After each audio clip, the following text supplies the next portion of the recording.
Welcome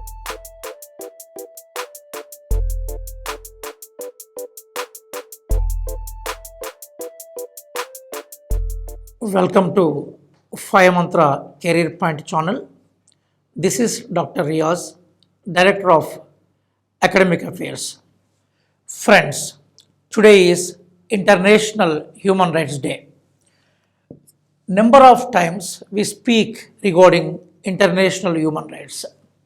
సహజంగా మనం చాలా సందర్భాల్లో మానవ హక్కులకు రాజ్యాంగం రక్షణ కల్పించాలి, మానవ హక్కులు కాపాడబడాలి అనే కోణంలో అనేక ఆందోళనలు చూస్తూ ఉంటాం. మానవ హక్కుల కోసం పోరాటాలు చేస్తూ ఉంటాం. రాజ్యాంగం మానవ హక్కులకు గ్యారంటీ ఇస్తుంది.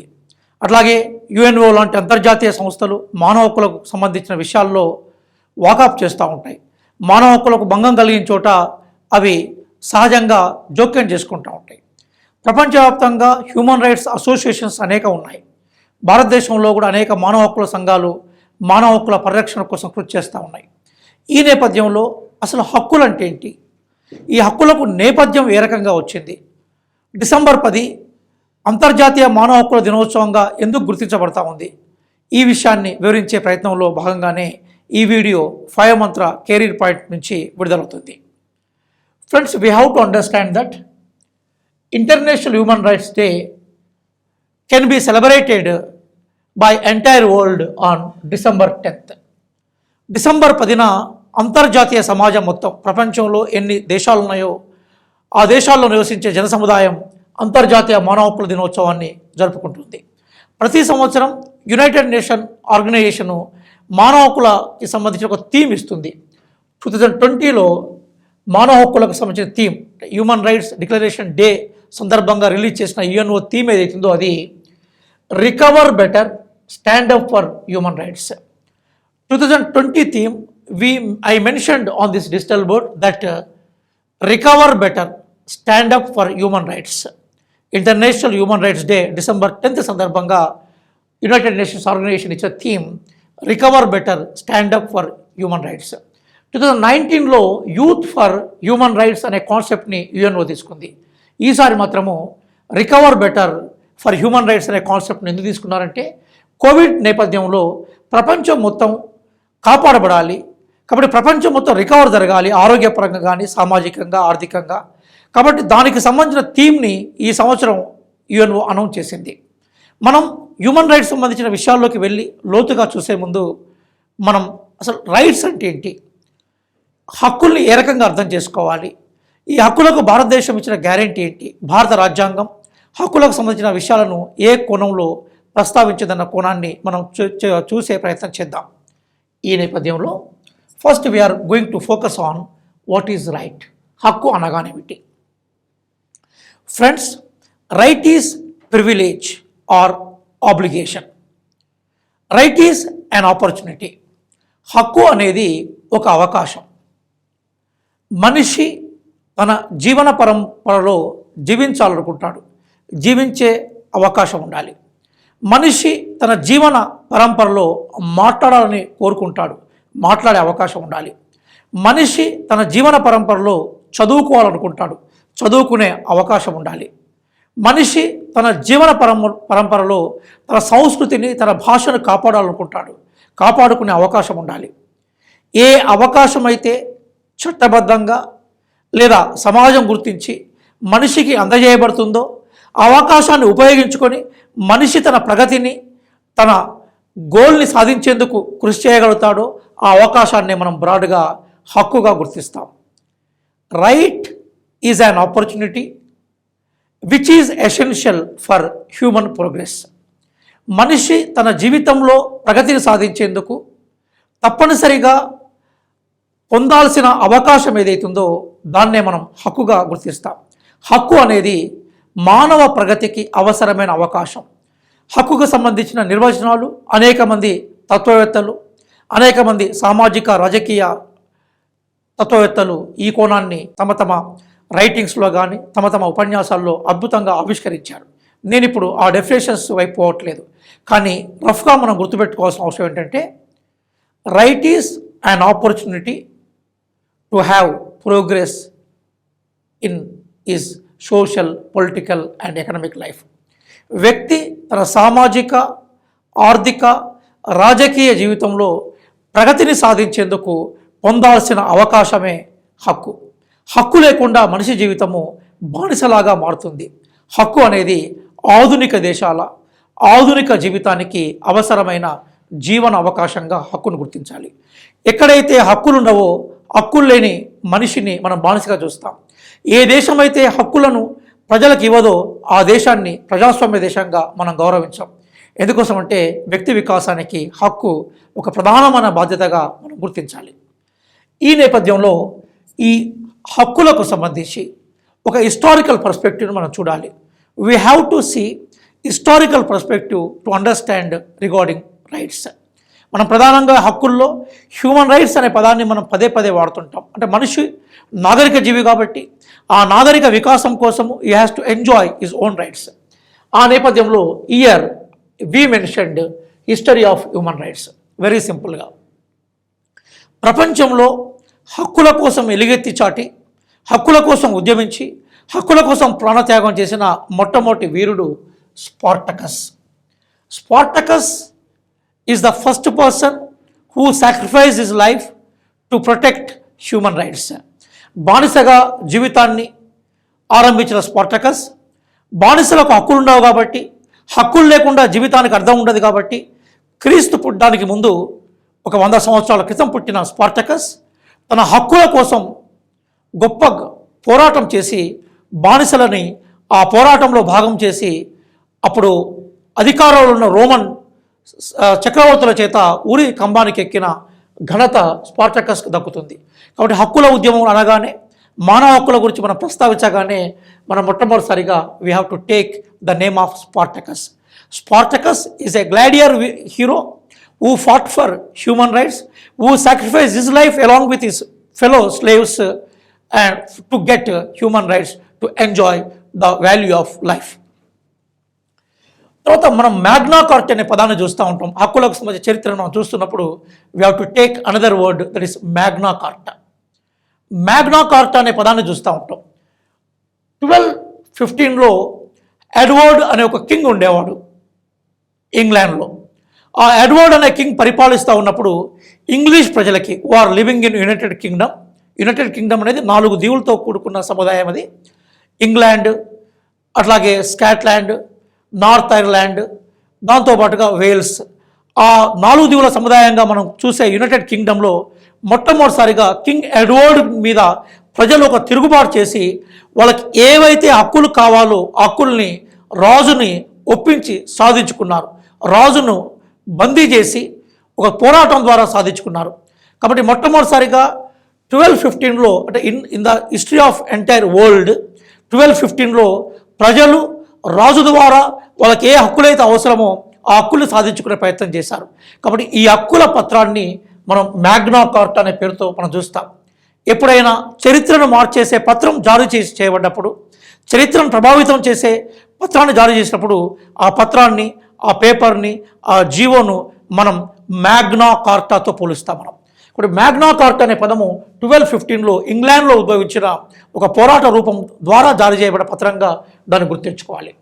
Then we have to take John Locke. John Locke అనగానే we have to go for natural rights. John Locke British తత్వవేత్త. జాన్ లాక్ 17th సెంచరీకి సంబంధించిన తత్వవేత్త.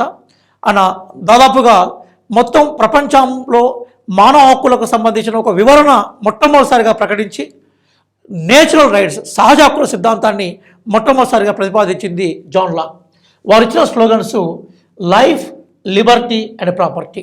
అంటే ప్రతి వ్యక్తి లైఫ్ తన జీవితాన్ని, అట్లాగే లిబర్టీ తన స్వేచ్ఛను, ప్రాపర్టీ తన ఆస్తిని కాపాడుకునే అవకాశం, వాటిని అనుభవించే అవకాశం ప్రతి మనిషికి ఉండాలని మొట్టమొదటిసారిగా సహజ హక్కుల సిద్ధాంతాన్ని జాన్ లాక్ తీసుకొచ్చాడు. మనం పొలిటికల్ జార్గోన్లోకి వెళ్ళి చూస్తే హాబ్స్, లాక్, రూసో ముగ్గురు కనిపిస్తారు. రూసో ఏమంటాడు? Man borns free but everywhere is in chains. అట్లాగే మనకి హాబ్స్ మొట్టమొదటిసారిగా ప్రజల చేతుల్లోనే సార్వభౌమాధికారం ఉండాలన్న విషయాన్ని ఆయన సోషల్ కాంట్రాక్ట్ అనే థియరీ ద్వారా ఆయన ప్రతిపాదించిన విషయాన్ని మనం చూస్తాం. కానీ ఇందులో జాన్ లాక్ ఉన్న గొప్పతనం ఏంటంటే is the pioneer of natural rights. ఈ explained regarding life, liberty and property. 1688లో we have a revolution which is known as glorious revolution. దీన్ని మనం తెలుగులో దివ్య విప్లవం అంటాం. మనం మొట్టమొదటిసారిగా జేమ్స్ సెకండ్ అనే కింగ్ యొక్క తలలు వంచి బేసికల్గా ప్రజలు తిరుగుబాటు చేసి వాళ్ళకున్న హక్కుల్ని సాధించుకునే ప్రయత్నంలోనే అక్కడ ప్రజాస్వామ్య వ్యవస్థకు సంబంధించిన కొన్ని పునాదుల్ని, పార్లమెంటరీ డెమోక్రసీ సంబంధించిన కొన్ని పునాదుల్ని ఇంగ్లీష్ ప్రజలు 1688లో చేశారు. కాబట్టి దాన్ని మనము we call it as glorious revolution, దివ్య విప్లవంగా చూస్తాం. ఈరోజు మనం అనుభవిస్తున్న హక్కుల వెనుక ప్రపంచవ్యాప్తంగా 1688 దివ్య విప్లవానికి సంబంధించిన రిజల్ట్ ఉందన్న విషయాన్ని మనం గుర్తుపెట్టుకోవాలి. అట్లాగే 1776లో యునైటెడ్ స్టేట్స్ ఆఫ్ అమెరికా, ఇప్పుడు దేన్నైతే మనం సూపర్ పవర్గా గుర్తిస్తున్నామో, యుఎస్ అని అంటున్నామో, ఆ యుఎస్ తన ఇండిపెండెంట్ డిక్లరేషన్ చేసింది. అమెరికన్ ఇండిపెండెంట్ డిక్లరేషన్లో మొట్టమొదటిసారిగా ఈ హక్కులకు, మానవ హక్కులకు రాజ్యాంగానికి సంబంధించిన ప్రతిపత్తి కల్పించబడింది. 1776లో యుఎస్ తన ఇండిపెండెన్స్ డిక్లేర్ చేసుకున్న తర్వాత 1783లో ఈ మానవ హక్కులని వాళ్ళు అఫీషియల్గా గుర్తుపెట్టారు. అందుకోసం మనం ప్రపంచంలో హక్కులకు రాజ్యాంగబద్ధత ఇచ్చిన మొట్టమొదటి దేశంగా వి రికగ్నైజ్ యునైటెడ్ స్టేట్స్. ఇండియాలో భారతదేశం యొక్క ప్రాథమిక హక్కులు కూడా యునైటెడ్ స్టేట్స్ నుంచే గ్రహించబడ్డాయి. సర్దార్ వల్లభాయ్ పటేల్ గారి నాయకత్వంలో హక్కులకు సంబంధించిన ఒక కమిటీని వేసినప్పుడు ఆ కమిటీ తప్పనిసరిగా రాజ్యాంగ బాధ్యత, హక్కులను కాపాడడం అనే కోణంలో అనేక సూచనలు చేసింది. కాబట్టి ఆ సూచనలకు అనుగుణంగా భారత రాజ్యాంగం కూడా హక్కులను చేర్చుకుంది. 1776లో యుఎస్ ఇండిపెండెన్స్ ప్రకటన, తర్వాత యుఎస్ రాజ్యాంగ గుర్తింపు ఎప్పుడైతే హక్కులకు వచ్చిందో అప్పుడు ప్రపంచవ్యాప్తంగా రాజ్యాంగబద్ధమైన హక్కుల మీద ఒక చర్చ జరిగింది. అనేక దేశాలతో తర్వాత కాలంలో స్వాతంత్రాన్ని సాధించిన అనేక దేశాలు ఆ కోణాన్ని తీసుకున్నాయి. 1789లో ఫ్రెంచ్ రెవల్యూషన్ ప్రపంచానికి 3 నినాదాలు ఇచ్చింది. ఏంటవి? Liberty, equality and fraternity. స్వేచ్ఛ, సమానత్వం, సౌభ్రాతృత్వం.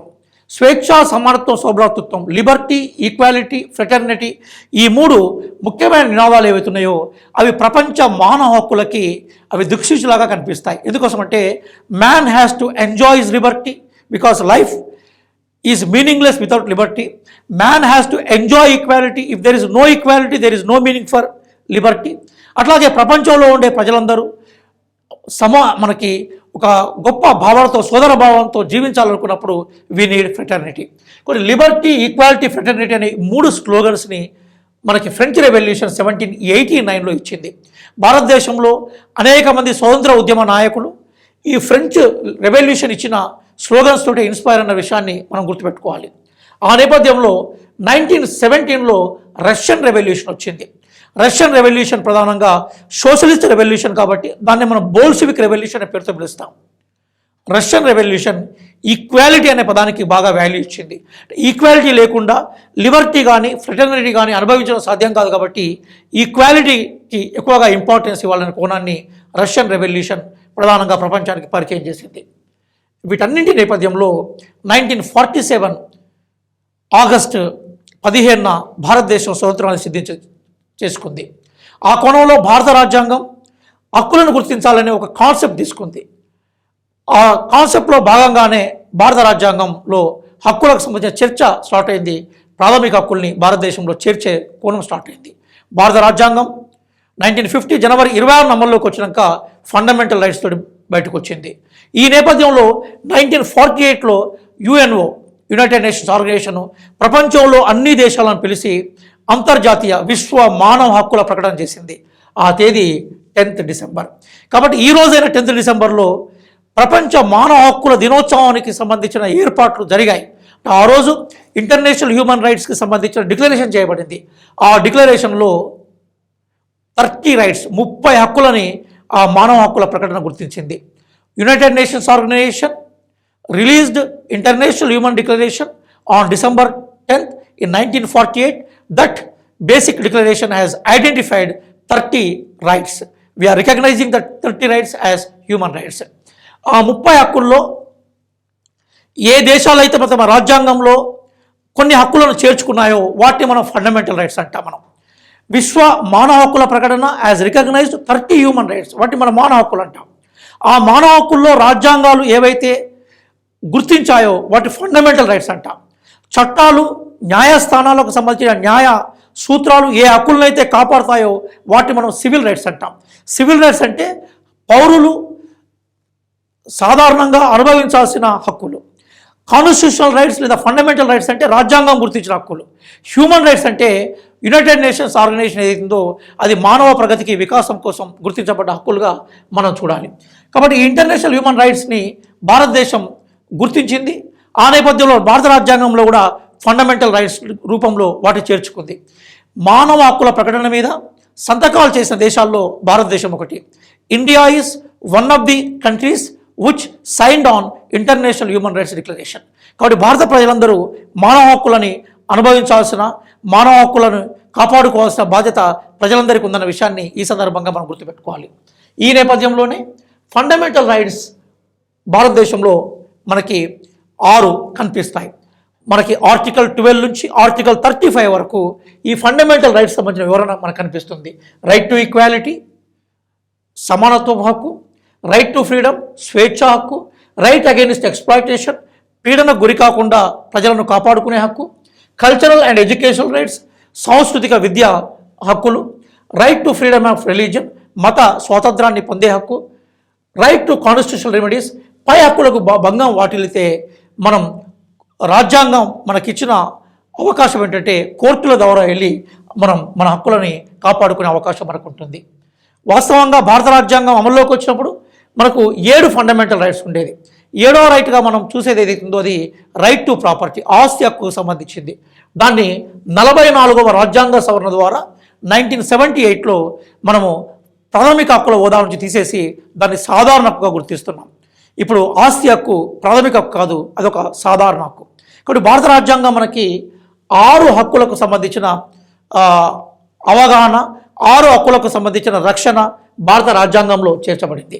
When you are going to prepare for your competitive examination you should have clarity regarding all these things. ఈ వీడియోలో ప్రాథమిక హక్కులకి మూలంగా మనం చూసే మానవ హక్కులు, మానవ హక్కులకి ఒక ప్రాతిపదికన ఇచ్చిన డిసెంబర్ 10th మానవ హక్కుల ప్రకటనకు సంబంధించిన ఒక ఫండమెంటల్ ఇన్ఫర్మేషన్ మాత్రమే మీ ముందు ప్రజెంట్ చేసే ప్రయత్నం చేశాను. భవిష్యత్తులో 5 మంత్ర ఫ్యాకల్టీ టీం మీకు మరింత అవగాహనని ప్రపంచంలో కనిపించే మానవ హక్కుల మీద, ప్రపంచం రక్షించాల్సిన మానవ హక్కుల మీద, భారత రాజ్యాంగంలో పొందుపరిచిన హక్కుల మీద మరింత సమాచారాన్ని అందజేసే ప్రయత్నం చేస్తుంది. ఈ నేపథ్యంలో విద్యార్థులందరికీ, భారతదేశ ప్రజలందరికీ, ప్రపంచ పౌరులందరికీ అంతర్జాతీయ మానవ హక్కుల దినోత్సవ శుభాకాంక్షలు చెప్తూ thank you to all. Don't forget subscribe 5 Mantra career point channel.